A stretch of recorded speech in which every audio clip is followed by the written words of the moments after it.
let's talk about how do you get realistic looking bone color in your illustration so they don't look too cartoony.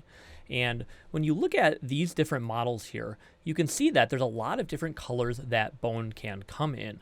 And in this model here on the left, you can see it looks very white compared to the other models. And why is that? Well, this is your traditional plastic model, and these are going to be very bleached looking. They're trying to emulate that super bleached out looking appearance to bone. And my personal preference is that this does not look good, and it's hard to represent detail when you push things so light colored.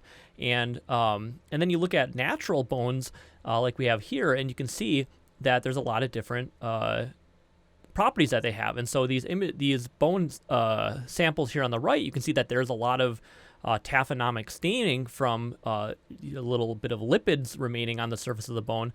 And I like this one in the middle here the most, where we don't have a lot of that lipid staining, but we don't have too much UV bleaching either. So we have this kind of medium yellowish orange color that allows me to represent a lot of detail without making it look too stained or too bleached.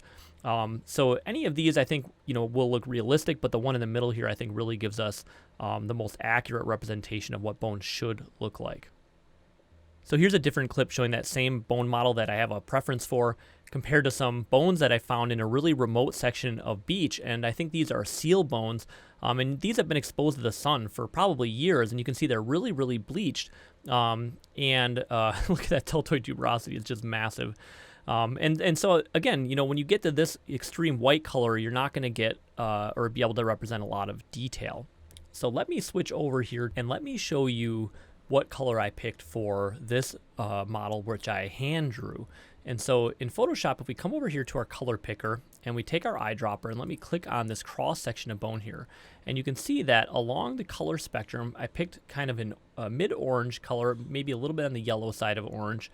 And then I came here way to the left for a very desaturated orange, and then up near the tops for a lighter color, because you can see that the color is laid out light to dark in the y-axis and then desaturated to fully saturated on the x-axis.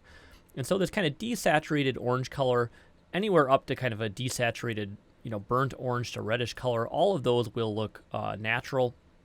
And that's kind of the general color picker layout for Photoshop and most other softwares that you might pick that. Microsoft does it slightly differently, but just find a way to find that desaturated orange and you'll get a pretty close color to this.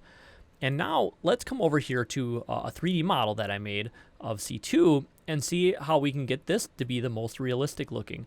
And so just for comparison, let's just put a kind of a soft white, which I think is a lot of people's natural tendency when they think about bones, is they can create like a dry, rocky white looking color. But you can see that this just doesn't look super natural. And if we make it a little bit more dark gray, maybe we can represent a little bit more detail, because if you can see, if I push this all the way up to white, we lose a lot of detail because the highlights kind of fill in a lot of the detail. So a darker gray might give you more ability to represent detail, but I think this still doesn't look, that realistic. Natural bone does have a little bit of color to it. So let's come down here again to a mid-orange, kind of on the yellow side of orange, and pick a kind of desaturated light yellowish orange color. All right, so I think that looks pretty good, and maybe we could even go a slight bit darker in this case and have it still look pretty realistic. Okay, so this is probably what most people would settle on for what a realistic bone appearance might be. My favorite is a material that I made, a custom material, and let me drag this on here and show you. So I think this looks like by far the most realistic bone texture, at least that I've been able to come up with. And the way I made this material, you can see here in the top right, is that I have the surface color kind of being like that mid desaturated orange gray tone, so I can show a lot of detail without the highlights kind of blowing out too much.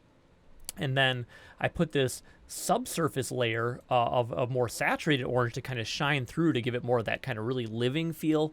And then what I did was I put in this texture on top to give some of that natural variability in the appearance that will occur over the surface of the bone here. So maybe if I zoom in here, you can, once this renderer catches up, you can see some of that texture a little bit more.